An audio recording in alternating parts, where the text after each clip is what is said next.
আসসালামু আলাইকুম। কেমন আছেন সবাই? অনেকগুলো বিষয় নিয়ে কথা বলার ইচ্ছা হয় মাঝে মাঝে। অনেকগুলো বিষয় সামনে আসে, কিন্তু ব্যস্ততার কারণে হয়তো সবসময় বলে উঠতে পারি না, সময় পাই না। একটা বিষয় মেনলি আজকে যেটা খেয়াল করলাম সেটা হচ্ছে এখানকার যে মার্কেটগুলা, সুপার মার্কেট, হাইপার মার্কেটগুলা, এখানে আমাদের দেশি অনেকগুলো কোম্পানির প্রোডাক্ট পাওয়া যায়।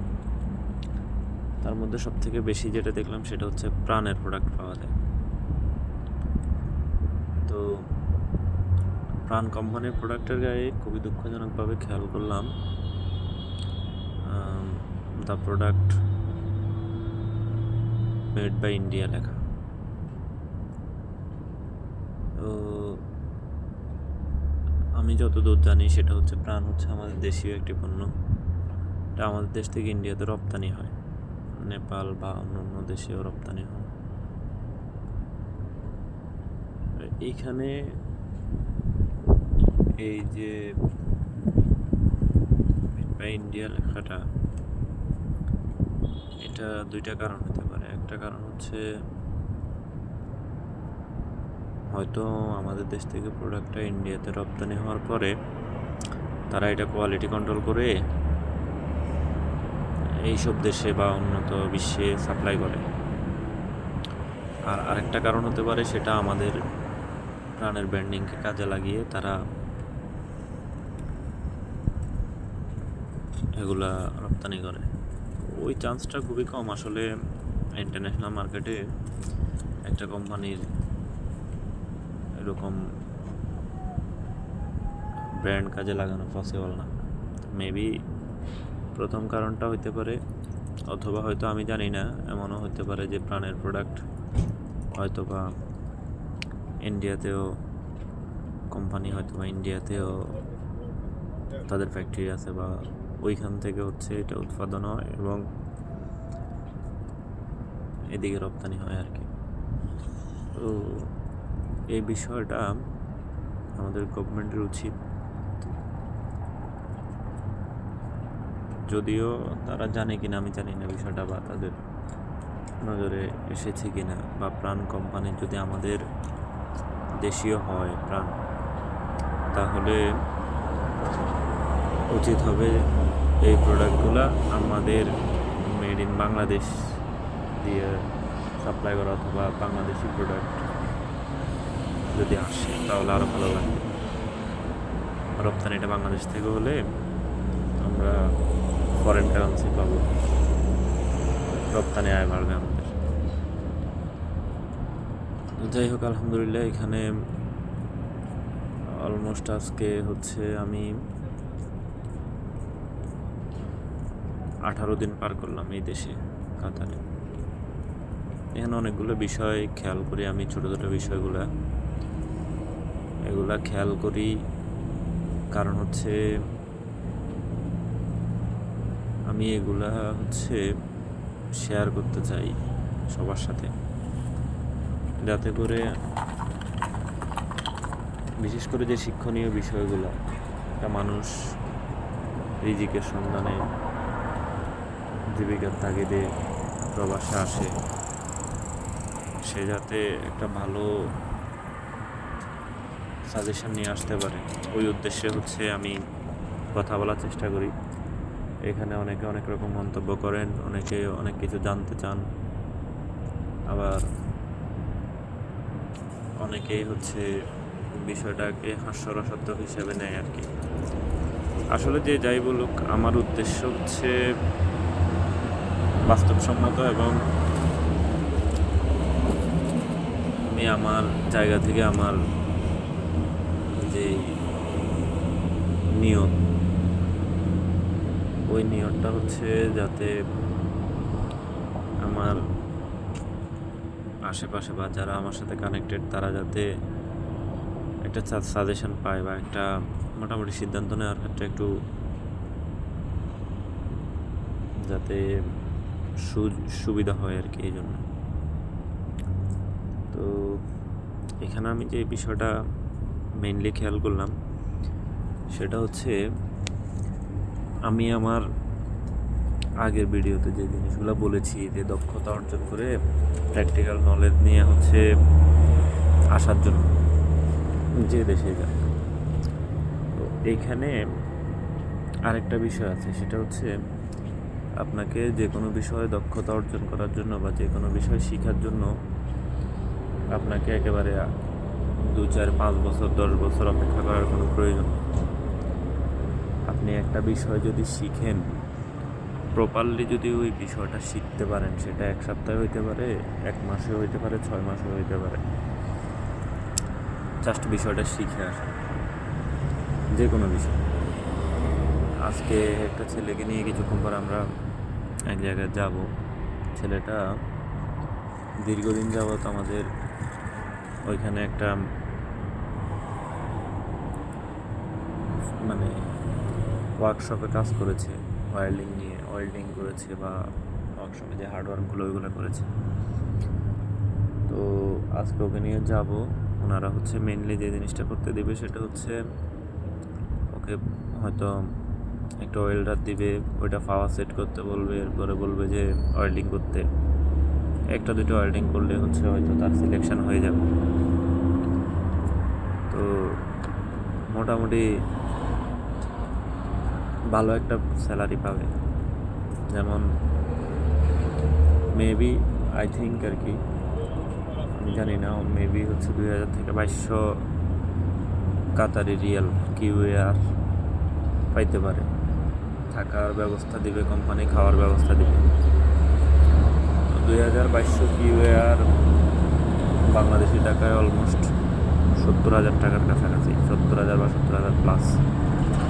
আর আমাদের দেশে একটা মানুষ ওয়ার্কশপে কাজ করে সে যদি ভালো মিস্ত্রি হয় কত টাকা ইনকাম করে। কিন্তু এইখানে যদি সে এই কাজটা কন্টিনিউয়াসলি 2 বছর করতে পারে, তাহলে আমি মনে করি মোটামুটি সে তার লাইফে কিছু একটা করতে পারবে বা একটা সেটেলড হওয়ার একটা পর্যায়ে চলে যাবে। যাক, দেখি ইনশাল্লাহ, আশা করতেছি তার চাকরিটা হয়ে যাবে। এরকম আরও যারা আসতে চান তাদের প্রতি আমার পরামর্শ থাকবে, যে কোনো একটা কাজ প্রপারলি শিখে মানে ভালোভাবে শিখে নেবেন, যাতে করে এখানে আসলে আপনি যত বড়ই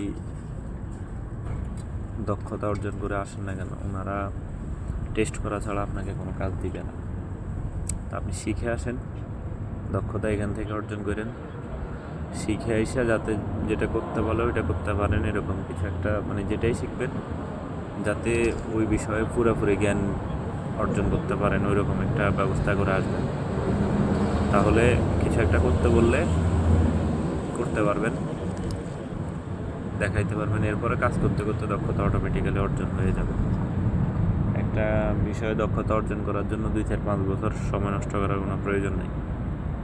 আপনি শেখার পরে, শিখতে যতদিন লাগে, শেখার পরে কাজ করতে করতে অটোমেটিক্যালি দক্ষতা চলে আসবে। তো মেইনলি এই হচ্ছে কথা, যে কোনো কিছু শিখবেন, প্রপারলি শিখবেন, শিখে আসলেই হবে। ওইটা একেবারে দেখানোর প্রয়োজন নাই যে আমি এটা 10 বছর করেছি, 5 বছর করেছি, 6 মাস করেছি, এরকম কোনো কিছু দেখানোর কিছু নাই। আর এগুলো দেখাইয়াও কোনো লাভ নেই। শুধুমাত্র যেটা করতে হবে সেটা হচ্ছে ভালোভাবে শিখতে হবে। ভালোভাবে শিখতে পারলে আপনি হচ্ছে কাজ করতে করতে দক্ষতা অর্জন করবেন, টাকা ইনকাম করবেন, কোনো বিষয় না। আর আরেকটা বিষয় সেটা হচ্ছে অনেকে আছে ড্রাইভিং শিখে এখানে চলে আসেন, ড্রাইভিং শিখে হয়তো ড্রাইভিং লাইসেন্সও নেন, তারপরে এখানে চলে আসেন। এটা আসলে ভুল একটা সিদ্ধান্ত। ভুল সিদ্ধান্ত কী কারণে? আপনি বাংলাদেশে যত বড় গাড়ি চালান না কেন, যত বড় ড্রাইভিং লাইসেন্স দিয়ে করুন না কেন, ওই লাইসেন্স এখানে কোনো কাজে আসবে না। আপনাকে এইখানে ড্রাইভিং স্কুলে ভর্তি হয়ে 6 মাস প্রথমে হচ্ছে আপনাকে ড্রাইভিং কোর্স করতে হবে, তারপর হচ্ছে আপনাকে পরীক্ষা দিতে হবে, পরীক্ষা দিয়ে ড্রাইভিং লাইসেন্স অর্জন করতে হবে। তো পরীক্ষাটা আপনি একবারে যদি পাস করতে পারেন আলহামদুলিল্লাহ, বাংলাদেশ থেকে শিখে আসলে এখানে তারপর আপনাকে 6 মাস শিখাবে, 3 মাস, 3.5 মাস, 4 মাস, 6 মাস, যার যা লাগে। এরপরে প্রথম পরীক্ষা দিলেন, পাস করলেন না, দ্বিতীয়বার আবার পরীক্ষা দিতে পারবেন, দ্বিতীয়বার পাস করলেন না, তৃতীয়বার আবার পরীক্ষা দিতে পারবেন। তৃতীয়বার যদি পাস না করেন তাহলে আপনাকে আবার ভর্তি হয়ে আবার ক্লাস করতে হবে, এভাবে করে হবে আর কি। আপনি যতই শিখে আসেন, যাই করে আসেন, ড্রাইভিং শিখে কেউ এইখানে না, কোনো কান্ট্রিতে যাওয়ার প্রয়োজন নেই। কারণ এখানে যে রাস্তাঘাট, যে নিয়ম কানুন বা যে সিস্টেম, ওটা আমাদের দেশের ড্রাইভিং শিখে আসি, এখানে এটা হবে না। আর এটা অ্যাকসেপ্ট করে না, বাংলাদেশের ড্রাইভিং লাইসেন্স বাংলাদেশ ছাড়া আর কোথাও অ্যাকসেপ্ট করে না। আপনাকে হচ্ছে দুবাই, আবুধাবি, ইউনাইটেড আরব এমিরেটস যেটা, এটা, তারপর হচ্ছে কাতার, এরপরে হচ্ছে আপনার ইউএসের ড্রাইভিং লাইসেন্স পৃথিবীর যে কোনো জায়গায় অ্যাপ্লাই করা যায়, যে কোনো জায়গায় গাড়ি চালানো যায় ড্রাইভিং লাইসেন্স থাকলে। তো যারা চিন্তা করেন ড্রাইভিং শিখে চলে আসবেন, ড্রাইভিং শিখে আসবেন, ড্রাইভিং শিখে এখানে একটা কিছু করবেন, ওই চিন্তাটা মাথা থেকে ফেলে দেন। যদি ড্রাইভিং করতে হয় তাহলে আপনি ড্রাইভিং শিখে আসার প্রয়োজন নেই। আপনাকে যেটা করতে হবে সেটা হচ্ছে আপনার 6 মাস এখানে থাকা খাওয়ার খরচটা সাথে নিয়ে আসতে হবে। তারপরে এখানে ড্রাইভিং স্কুলে ভর্তি হয়ে ড্রাইভিং লাইসেন্স অর্জন করা পর্যন্ত আপনার আরও 10-12 হাজার রিয়াল খরচ আছে, বাংলা টাকায় যেটা 3.5-4 লাখ টাকার কাছাকাছি। ওই টাকার বুঝ যদি থাকে তাহলে ওইটা প্লাস 6 মাস থাকা খাওয়ার খরচ হচ্ছে আপনার মনে করেন 500 রিয়াল করেও যদি ধরি আমি, তাহলে হচ্ছে 3,000 রিয়াল। 3,000 রিয়ালে বাংলা টাকা আরও 1 লাখ টাকা, মোটামুটি 5 লাখ টাকা ক্যাশ যদি থাকে তাহলে ভিসার খরচ বাদে, তাহলে ওইটা নিয়ে আপনাকে আসতে হবে, ওই পুঁজিটা নিয়ে আসতে হবে। এরপরে মনে করেন ড্রাইভিং শিখে ড্রাইভিং লাইসেন্স অর্জন করার পরে আপনি ভাড়ায়ও গাড়ি পাবেন, ভাড়া গাড়িও চালাতে পারবেন, অথবা নিজে গাড়ি কিনতে গেলে এখানে গাড়ির দাম যদিও বেশি না, বা আপনি হচ্ছে আপনার ড্রাইভিং লাইসেন্সের কপি দিয়ে আপনি লোনে গাড়ি নিতে পারবেন, নতুন নতুন দামি দামি গাড়ি নিতে পারবেন, সমস্যা নেই।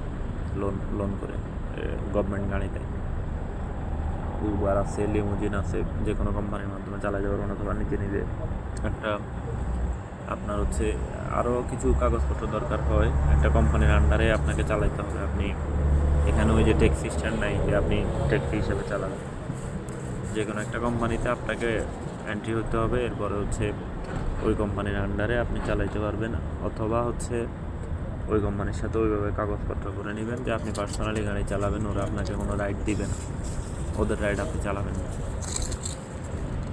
এই আর কি। ওইগুলো হচ্ছে পরের কথা। মূলত হচ্ছে যারা ড্রাইভিং শিখে বা বাংলাদেশ থেকে ড্রাইভিং লাইসেন্স নিয়ে বিদেশে আসতে চান, তারা বাংলাদেশে ড্রাইভিং শেখার দরকার নেই। যারা বিদেশে এসে গাড়ি চালাতে চান তারা বাংলাদেশে ড্রাইভিং শেখার কোনো প্রয়োজন নেই, ড্রাইভিং লাইসেন্সও করার কোনো প্রয়োজন নেই, কারণ ওই টাকাগুলো এবং ওই সময়গুলো নষ্ট ছাড়া আর কিছুই না। তো মূলত এই কয়েকটা বিষয় বললাম, এগুলা আমার ভাই ব্রাদার যারা আছেন পরিচিত, আপনাদের ভালোর জন্য বললাম। আলহামদুলিল্লাহ, আল্লাহ আমাদের সবাইকে ভালো রাখুক, আমাদের সবাইকে আল্লাহ উত্তম রিজিক, হালাল রিজিক দান করুক, বরকতময় রিজিক দান করুক। সবাই দোয়া করবেন আমার জন্য, আল্লাহ যাতে আমাকেও হালাল এবং উত্তম রিজিক দান করে, বরকতময় রিজিক দান করে। আসসালামু আলাইকুম।